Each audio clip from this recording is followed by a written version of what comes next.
All right. What's up, everybody? All my people in Manhattan, the Bronx, Queens, all the way to Staten Island, my home borough, Brooklyn. Back at it with another video. And in the coming weeks, the Baseball Hall of Fame will reveal its class of 2022. Now, last year, the Baseball Hall of Fame decided not to induct anybody for the class of 2021. So the class of 2020, who was Derek Jeter and Larry Walker, got the moment all to themselves. They didn't have to share with anybody. Of course, Baseball Hall of Fame time, the debate always comes up, should Barry Bonds and Roger Clemens be in the Hall of Fame? Now, according to the numbers, absolutely. Their numbers, their accolades, their lengthy careers, absolutely these guys should be in. They should have been on the first ballot, which I believe they're first eligible in 2013. Now, for all you who don't know, the Baseball Hall of Fame has rules. If you don't make it after 10 years of eligibility, you're pretty much out. You're out.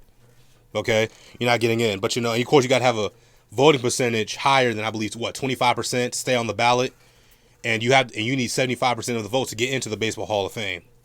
Clemens and Bonds have yet to receive that, but as the years pass, their percentages have gone up and up and up. Last year, I think Clemens had like 70%, Barry Bonds had like 68%, like something like that. Curt Schilling, another guy who a lot of people don't like, because of his politics, his political beliefs. Look, I really don't care about that. If you look at the tape, Curt Schilling's a Hall of Famer.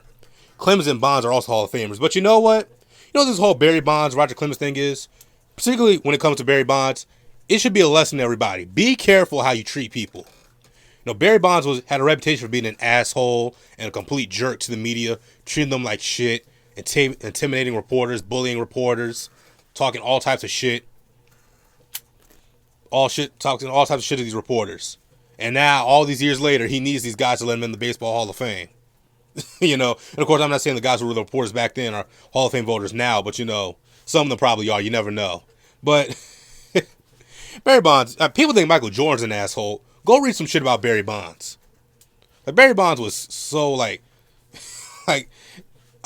was like Eric Cartman level of assholeness, if that makes sense. But as you can see, look at Barry Bonds' numbers. A 298 lifetime batting average, 762 home runs, the most all-time, 2,935 hits, almost 3,000 hits, 1,996 RBI, damn near 2,000 RBI, 514 stolen bases, a 14-time All-Star, a 7-time National League MVP, the most, I believe that's the most ever of any player in either league. 8th Gold Gloves, 12 Silver Sluggers, 2-time batting champ, twice he led the National League in home runs. A 3-time National League Hank Aaron Award winner. He led the National League in RBI in 93. As you can see, 762 home runs, the most all time. 73 home runs in the season, set in 2001, most in the season. 2,558 career base on balls. Look at this, basically a 61% on base percentage, an 86% slugging percentage in a single season. I believe those were both the 2001 season. 232 bases on balls in a single season record. Barry Bonds obviously should be a Hall of Famer. Look at the numbers. But, of course, you got the steroid allegations, the Balco scandal. And, like I said, he was a complete asshole to the media. Look, if you want to say that, that's fine. And the reason Barry started taking the juice, supposedly, for taking the juice, if he did, because he was jealous that Mark McGwire and Sammy Sosa were getting all the attention. Of course, back in 1998, Sammy Sosa and Mark McGwire were participating in the great home run race that saved baseball. Look, whether baseball wants to admit it, the steroid era kind of saved baseball, because my father always told me, my father loves baseball. He's a Yankee fan. He said a lot of baseball fans were ticked off about the strike in 94. And that it took, these two, Mark McGwire, Sammy Sosa, and all these guys breaking all these records to get fans back into baseball, and of course other factors. But the steroid era saved baseball. And I heard somebody say this. What the Attitude Era was to the WWE, the steroid era was to baseball. Whether you like the guys or not, you can't argue that was the best era in baseball history. The 90s, early 2000s, that was probably the best era in baseball history. So let's just say hypothetically Barry Bonds started juicing in 99.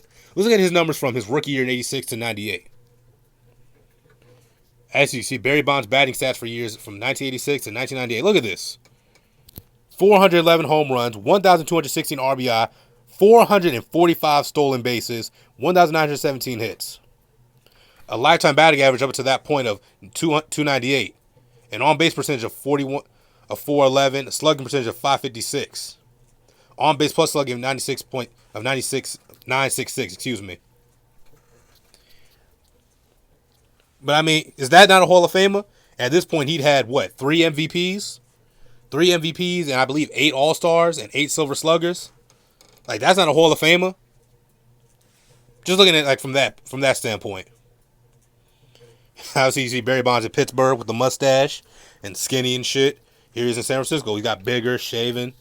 You know, Barry Bonds. He's arguably the greatest baseball player ever. You know, juice or not, he's arguably the best ever. I mean, him, the Bambino. Some would say Willie Mays. Some would say Hank Aaron.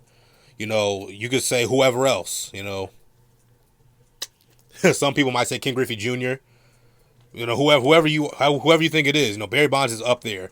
Even Barry Bonds' most devout haters must have him in the top 10. People who despise Barry Bonds have to have him at least the top 10. Roger Clemens. Now, Roger Clemens has other issues. I mean, Roger Clemens has other issues. I'm not going to really get into what they were, you know. If you want to know about Roger Clemens, just look him up. Just look him up. I mean, this dude, good Lord. But, hey, his accolades, his numbers, say he's a Hall of Famer. And unlike Barry Bonds, he has a ring. I think multiple rings. Look, he was in Major League Baseball from 84 to 07. That's 23 years. 11 All-Star appearances. Back-to-back World Series champion with my Yankees. Thank you, Roger. 7 Cy Youngs, which I believe is the most all-time. He was the MVP in 86. He won the pitching triple crown in 97 and 98. Led Major League Baseball in wins 4 times. ERA 7 times. Strikeouts 5 times. 20 strikeouts in a 9-inning game. He did that twice. He's part of Major League Baseball's all-century team. I mean, the accolades say he's a Hall of Famer. Now, of course, he has, juice allegations, and most people thought he started juicing when he got to Toronto, when he obviously won back-to-back Triple Crowns. And I don't believe anybody's ever won back-to-back Triple Crowns. You know, if I'm wrong, correct me if I'm wrong in the comment section, but I believe nobody's ever won back-to-back Triple Crowns. No pitching or batting, but you know. Roger Clemens is probably the best pitcher ever. Probably. I said probably. Don't all baseball fans don't kill me. I know about, you know, people like, of course, you got the big 3 in Atlanta, Maddox, Glavine, and Schmaltzy. You know, and then, of course, you got Sandy Koufax and so on and so forth. And so many other guys as well. Of course, Cy Young, the namesake.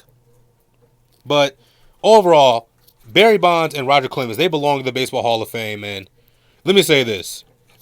David Ortiz, and I love David Ortiz, even though I'm a Yankees fan. And Ortiz, Big Papi, of course, a Red Sox. He killed my Yankees so many times. I must admit, I like the guy as a baseball player. But Big Papi did have some steroid allegations himself. As a matter of fact, he failed a drug test. Like, Clemens and Bonds they never failed a drug test. They passed. Like, they were found clean. Sammy Sosa, the same thing, even though, you know, I'm going to leave Sammy Sosa alone. But Big Papi and Manny Ramirez, that's why Manny Ramirez isn't in the Hall of Fame, and he should be. But if they let David Ortiz in on the first ballot, and they don't let in Bonds and Clemens, if I'm Bonds and Clemens, I'm very livid. I'm extremely livid. But hey, Big Papi, he wasn't a jerk. As a matter of fact, Big Papi's kind of like, you know, the Shaquille O'Neal of Major League Baseball. You know, he's the lovable big guy. You know, quote unquote Big Papi. He's the lovable guy. Everybody loves Big Papi. And then A-Rod, you know, I'm gonna leave A-Rod alone too. But anyway, what do you think? Do you think Bonds and Clemens should finally be let in? Do you think Papi should be in on the first ballot? Let in on the first ballot. Tell me what you think in the comment section down below. See y'all.